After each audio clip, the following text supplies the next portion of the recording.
আসসালামু আলাইকুম ফ্রেন্ড, সবাই কেমন আছেন? আমি ফারদিনা জার্মানি থেকে আবারও আসলাম অন্য একটি ভ্লগ নিয়ে। তো দেশে এবং দেশের বাইরে যারা যারা আমার আজকের এই ভ্লগটি দেখছেন, আপনাদের সবাইকে জানাচ্ছি অনেক অনেক থ্যাঙ্কস। তো ফুলের মতন কেটে যাক মানুষের জীবন, সুন্দর। ভালোবাসার জন্য কোনো নির্দিষ্ট দিনের প্রয়োজন নেই। আমরা প্রতিদিন আমাদের ফ্যামিলিকে, আমাদের বন্ধু বান্ধব সবাইকে ভালোবাসতে পারি।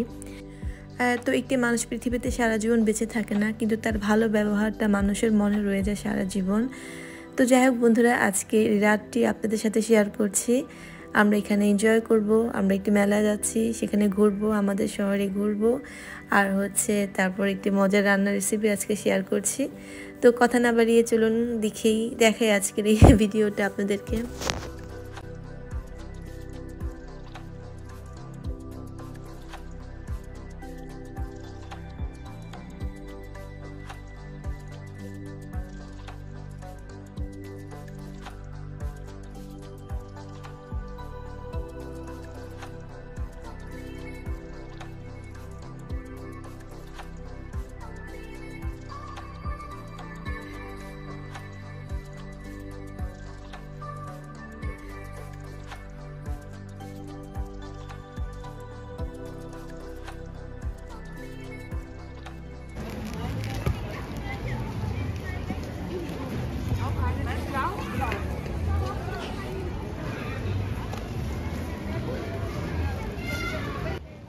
হ্যাঁ, তো আমরা আজকে এখানে আসলাম।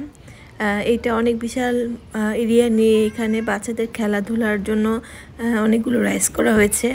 তো দেখতে পাচ্ছেন আইসের উপর সবাই হাঁটতেছে। তো এখানে আসলে আদনান লাব্বাইক অনেক খুশি হয়।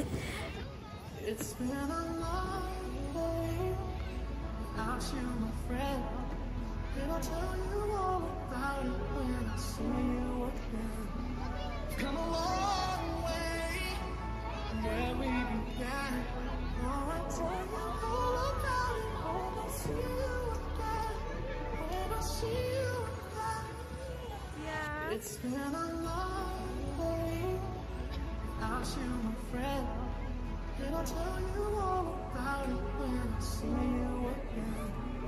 Come a long way from where we began. Oh, I'll tell you all about it when I see you again. When I see you again. এই পাশে দেখতে পাচ্ছেন অনেক বড় একটা ট্রেনের জায়গা। এখানে বাচ্চারা ট্রেনে ওঠে আর ঘুরে ঘুরে দেখে চারপাশটা। চারপাশে আলো আর আলো, খুব ভালো লাগে। তো এখানে আর কি আরও অনেক খেলার আছে, খাবারের দোকান আছে, ওখানে মানে খাবার খেতে পারে। তো ভালোই লাগে এখানে আসলে মাঝে মাঝে।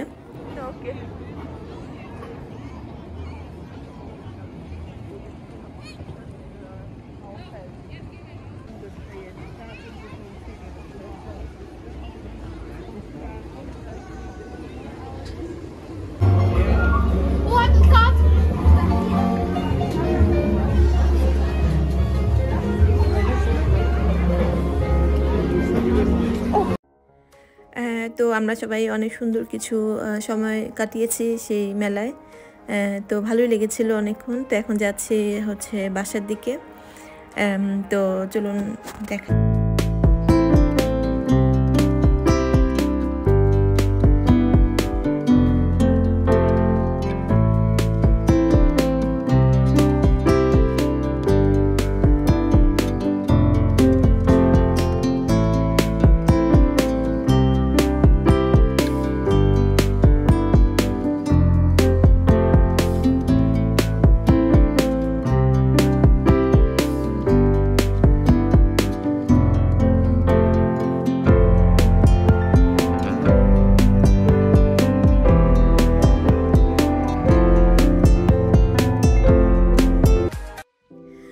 তো রাস্তায় মানুষজন এখন কম। তো কারণ রাত যত গভীর হয় ততই আর কি নিরিবিলি হয়ে যায়, কারণ মার্কেটগুলো সব বন্ধ হয়ে যায় তখন। তো ফ্রেন্ডস, বাসায় চলে আসছি। আজকে একটা দারুণ মজার খাবার রেসিপি রান্না করব, আর সেটা হচ্ছে বাদাম পায়েস। আমি মাঝে মাঝে এই পায়েসটা রান্না করি, আর এই পায়েসটা খেতে সবাই অনেক পছন্দ করে। তো আসলে এই বাদাম পায়েসে বাদাম বেশি পরিমাণে দেওয়া হয় বলেই এটার নাম বাদাম পায়েস। কাজু বাদাম আমি দেব। তো দেখি এক ঝলক আজকের এই বাদাম পায়েস রেসিপি। তো আমি কতগুলো পোলাওয়ের চাল ভিজিয়ে রেখেছিলাম অনেক আগেই।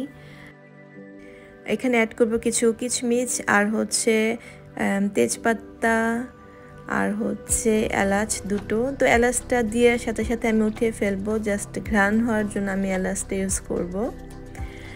তো আমি প্রায় 1 কেজি থেকে একটু কম পরিমাণ দুধ নিয়েছি। তো দুধটা যখন ভালো মতো জাল হয়েছিল তখন আমি এখানে আমার সেই পোলাওর চালটা একটু হালকা মানে মেখে নিয়েছিলাম, একটু চালটা গুঁড়ো করে নিয়েছিলাম। তো সেই চালের গুঁড়োটাই এখানে দিয়ে দিয়েছিলাম এবং সাথে অন্যান্য যে উপকরণ সেগুলো দিয়েছিলাম। তো এটা এখন ভালো করে নেড়ে নিচ্ছি, কারণ পায়েসে নাড়ার উপর রাখতে হয়, তা না হলে নিচে লেগে যায়। তো ঘন ঘন নাড়তে হবে।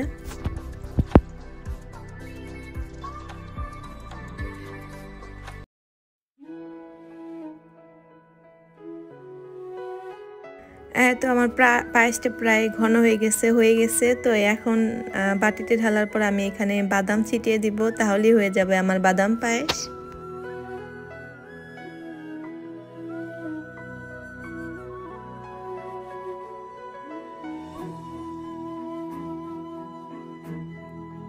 कभी कभी मेरे दिल में ख्याल आता है, कभी कभी मेरे दिल में ख्याल आता है कि जैसे तुझको बनाया गया है मेरे लिए, तू अब से पहले सितारों में बस रही थी कहीं, तुझे ज़मीं पे बुलाया गया है मेरे लिए, कभी कभी मेरे दिल